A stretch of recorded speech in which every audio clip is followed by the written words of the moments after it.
Good morning. This is retired Pastor Karl Schmidt from Calvary Lutheran Church, little Lutheran church in Amherst, New York. It's kind of a northeast suburb of Buffalo. We welcome you to our broadcast this morning, or our YouTube actually sermon, and this November 6th of 2022, toward the end of the pandemic here. Although we still have this morning several people sick, so we're recording from home. Anyways, we're up to the 21st Sunday after Trinity, getting near the end of the church year. And the text appointed for this particular Sunday is from the Gospel of John, the fourth chapter, verses 46 through 54. And this is the second of the recorded miracles that Jesus did. And it happened to also be in Cana of Galilee, just like the wedding of Cana. Verse 46 of John chapter 4. So Jesus came again into Cana of Galilee, where he made water wine. And there was a certain nobleman whose son was sick at Capernaum. When he heard that Jesus was come out of Judea into Galilee, he went unto him and besought him that he would come down and heal his son, for he was at the point of death. Then Jesus said to him, Except ye see signs and wonders, ye will not believe. The nobleman saith unto him, Sir, come down ere my child die. Jesus saith unto him, Go your way, your son liveth. And the man believed the word that Jesus had spoken unto him, and went his way. And as he was now going down, his servants met him, and told him, saying, Your son liveth. Then inquired he of the hour when they began to get better. And they said unto him, Yesterday at the 7th hour the fever left him. So the father knew that it was at the same hour in which Jesus had said unto him, Your son liveth, and believed himself and his whole house. This is again the second miracle that Jesus did when he was come down out of Judea into Galilee. Here ends that portion of the gospel text. And we're looking particularly at verse 48, but generally in the whole section here. Verse 48, Then said Jesus unto him, Except ye see signs and wonders, ye will not believe. And then verse 49 is the emphasis. The nobleman saith unto him, Sir, come down ere my child die. Now, what the nobleman said is probably typical of what this nobleman would normally say. He's described in the Greek as ho basilikos. A basilikos is a householder of wealth, one who's kingly, one might say. Not a king necessarily, but kingly. And so he's used to giving directions. He's used to ordering people around. He's probably used to getting his way for pretty much everything he says. And when he heard that Jesus was back at Cana of Galilee, and he was down at Capernaum is at the north end of the Sea of Galilee, and Cana is higher up in elevation. And so he had to travel. He had to actually leave his son's side, which, since we know he had servants, is unusual, because if you understand that his son was not only just very sick, but possibly at death's door, you would think that this is not a time that he would leave his son's side for any reason. And that would make fatherly sense. I'm a father of 3 children and grandfather of 3, and I understand a father's heart. And so leaving your child's side when your child is deathly sick would seem to be the wrong thing. Except he had a hope. He had a hope that even though the other doctors in Capernaum, which is a good-sized city of the Jews and Romans and others, there were plenty of doctors available in Capernaum, obviously, and you would think that if there was any hope for a rich man to get a doctor that could heal his son, that he would have already fully exhausted that path. And that obviously no one was able to do anything. The doctors had said, we're sorry, we can't do more with what we have to help your son. And other than sitting at his son's side, waiting for him to die and holding his hand, there was apparently nothing else he could do. But he had heard something odd. And up to this point, the thing that he had heard was that in Cana, where this same man Jesus was, that this Jesus had gone to a little wedding and there had miraculously created wine out of barrels of water. And you think that alone wouldn't be enough, except that, again, a father's heart, he was desperate. He was desperate to have some remedy for his son's problem.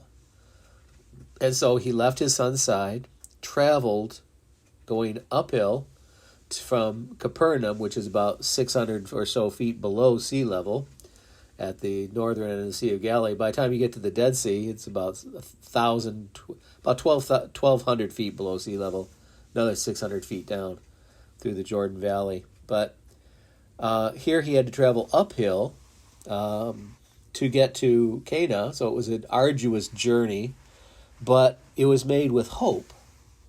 And I'm sure he took his fastest animal to get up that elevation to Cana. And there, of course, he found Jesus, and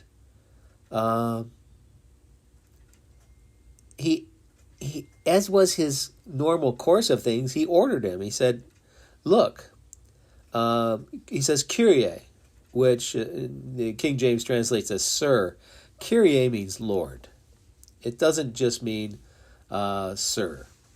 Kyrie, like Theos, God, Lord. Kata bethe.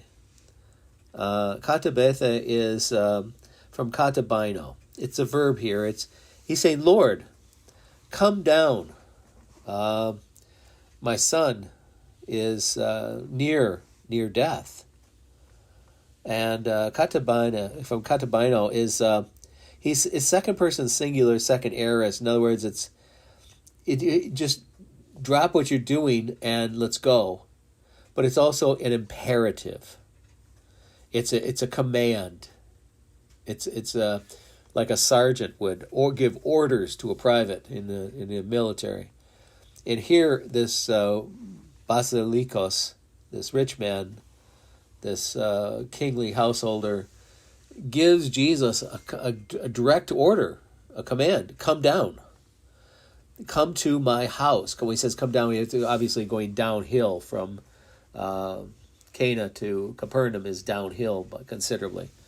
And so he says, come down to where I live, to where my son is, who's desperately ill, who's dying. And this isn't the only time he said it.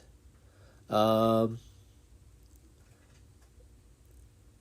verse 51, let's see here.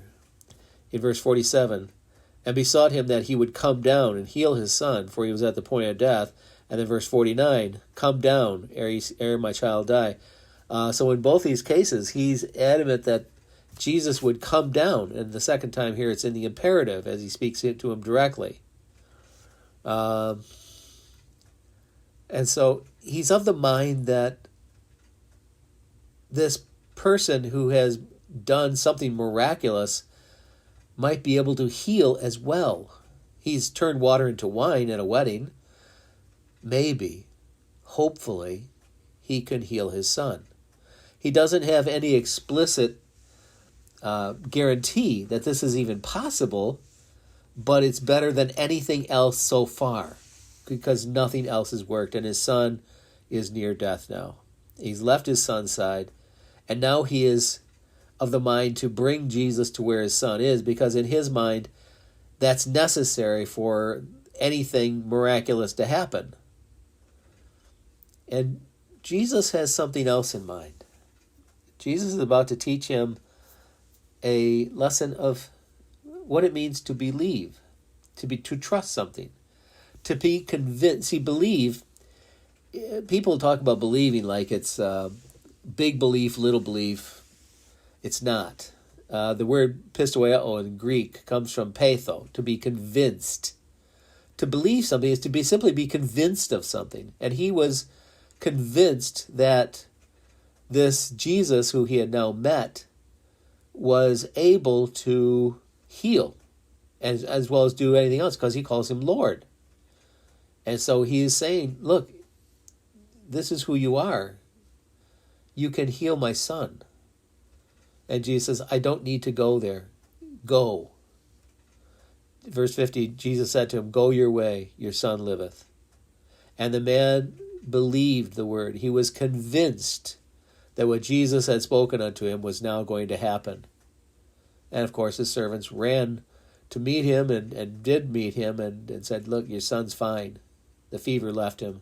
It was the same time that Jesus had said it would.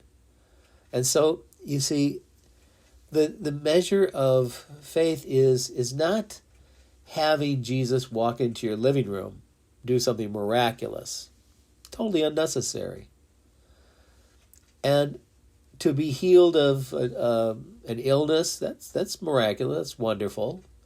And in the way in which Jesus did this is can be described as spectacularly wonderful, great. I mean, but at the same time, it's not the most spectacular thing he's done.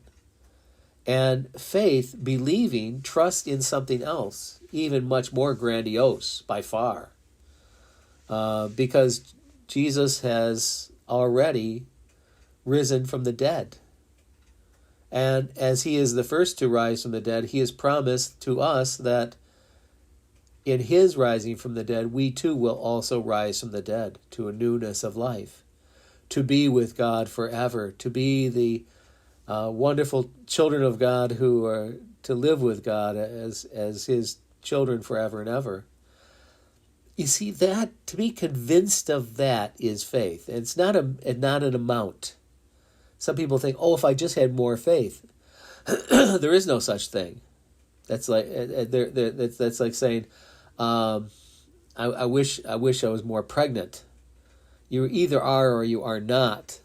You are either convinced that God can do this and would want to do this and has done this wonderful thing, that he has sent his son to die on the cross to somehow be the remedy of sin for the whole world, to have procured the forgiveness of sins before God in heaven, before his Father in heaven, that is valid for all people of all times, of all places, and that needs us to add nothing to it, to simply be convinced that this is so. You see, that's what faith is to be convinced that God the Father not only could do this, but has done this, and that its effects are still active today and forever. This is the measure of believing. This is what faith means. This is what benefit. The benefit here for this man, this Basilikos, was that his son was now healed and would be fine. And but better yet, he had found that this was truly his Kyrios, his Lord, Kyrie, his master, his Theos, his God.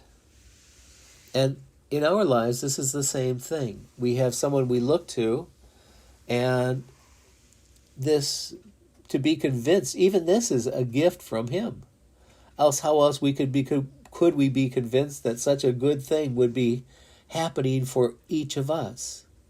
That this being that we call God would even want to help us, much less has already helped us, so that it's finished. It's already done.